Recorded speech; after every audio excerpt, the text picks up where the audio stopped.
My goodness, it's been another while, hasn't it, since we've been on the air here.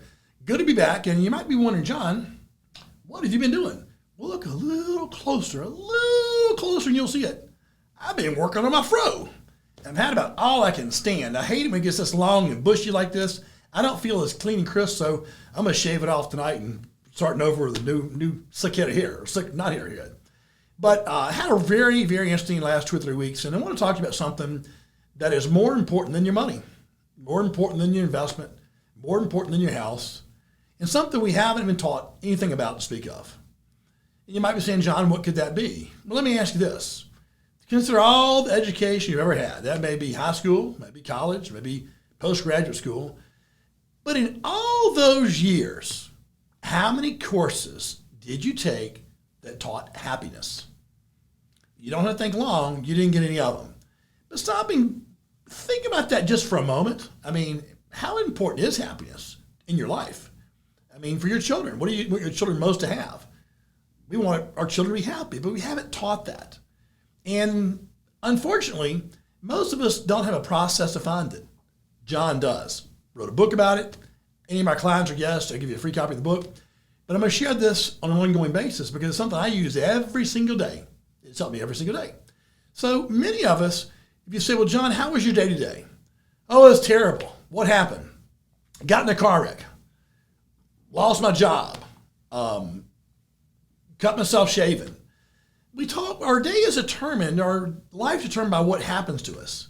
That's the biggest mistake I can imagine anybody can make. It's not what happens to me or you that makes us happy or sad. It's how we respond to it. And most of us don't have a process to respond. I had a client just this morning, brand new client, wonderful man, that spent the last few months or years worrying a whole lot about his job. And it really concerned me when I heard that. And it's the reason I'm having this conversation today. Many people have worries like that. Well, how do you not worry? And what would your life be like if you didn't worry and if you were happier? Well, I've got a process. It's in my book. I call it collective momentum. It starts for each of you watching this today. I want you to imagine, just pause and imagine you're at your last 4 hours of life. That's all you have. At that point in time, what is most important to occur to you in your lifetime? And if you think about it, you're coming up with some things pretty soon. Mine are, I want to be the spouse I like to have had. I want to be the parent I like to have had. And I want to enable people to have a life that otherwise wouldn't have. It's all over my literature. You may have read it before and said, what's that slogan about? Well, it's about my collective momentum. You see, my thing is, all day long, I pursue those 3 things. And when I started JCN, I had a purpose behind this. It was not an investment purpose. It wasn't an investment advisory purpose. Matter of fact, I'll be somewhat insulted for somebody to say John is an investment advisor. Because when you come to my office, when I see you at Circle K, when I see you out about, I want to help you have a life you otherwise wouldn't have. I came up from an environment where things were very tough. And we had to make decisions. And those decisions would either make us happy or sad or good or better. And back to my gentleman this morning. His concern was this company was taken over by a new company. And these are things happening to him. Didn't know what they're going to do, was he going to lose his job or not. And I said, we all want that happiness. But when stuff happens, it gets between us and happiness, doesn't it? Well, that stuff is all dealt with on pivot points. There's 4 pivot points. Now, if you haven't been listening, start listening. This is very important. 4 pivot points that'll help you navigate your life and your day. Fear, courage, control, and compromise. This gentleman here, I said, if you were to lose your job, what can you control about that? And he says, well, not really anything I can control about it.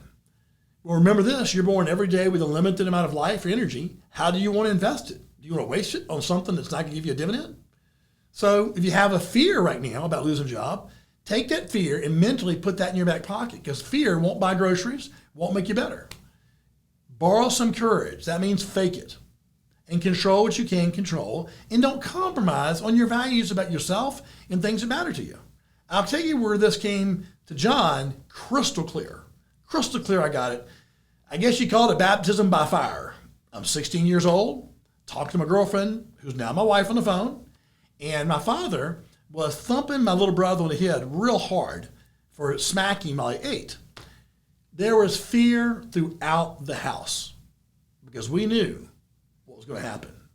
And we knew Nobody was going to help us.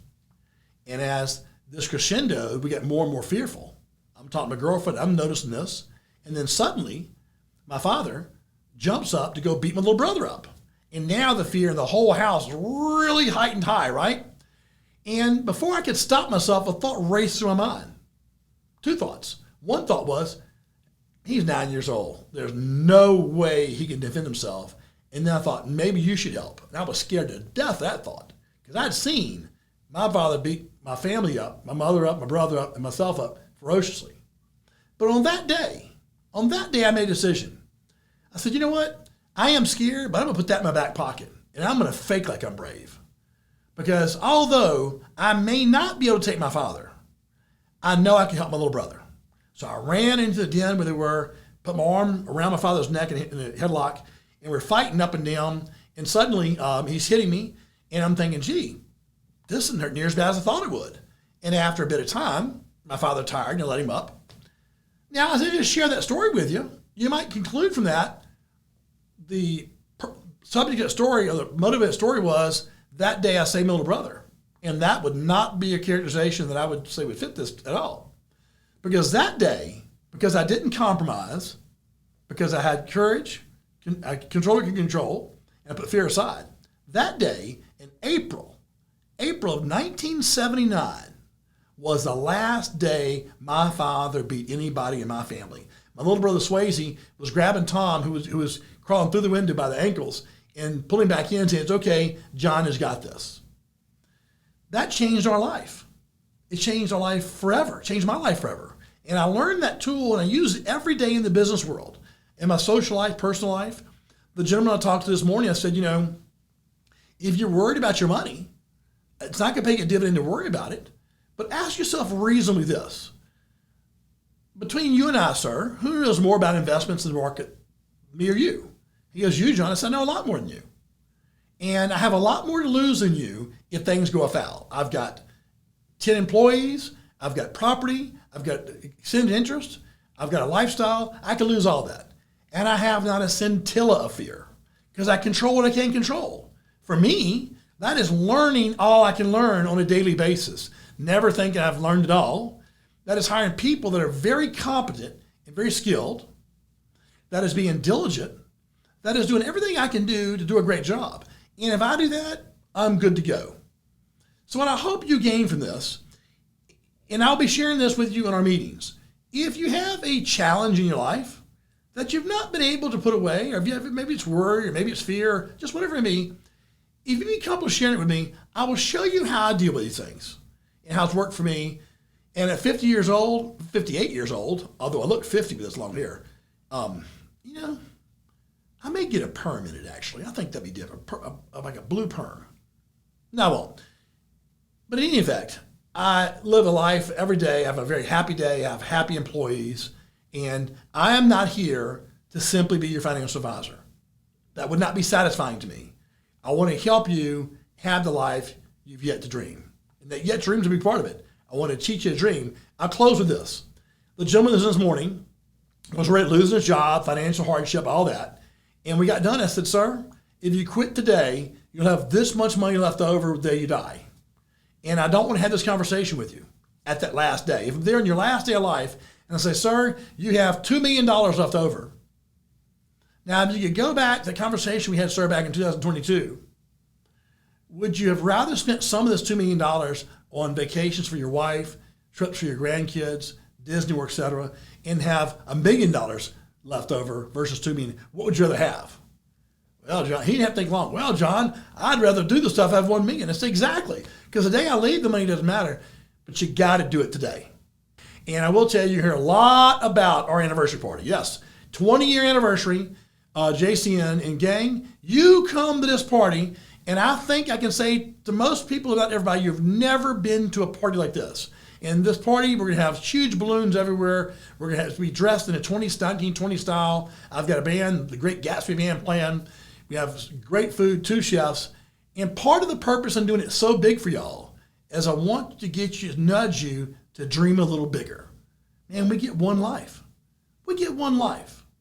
Ask yourself this. Are your dreams big enough for your life? Talk Talk to you soon.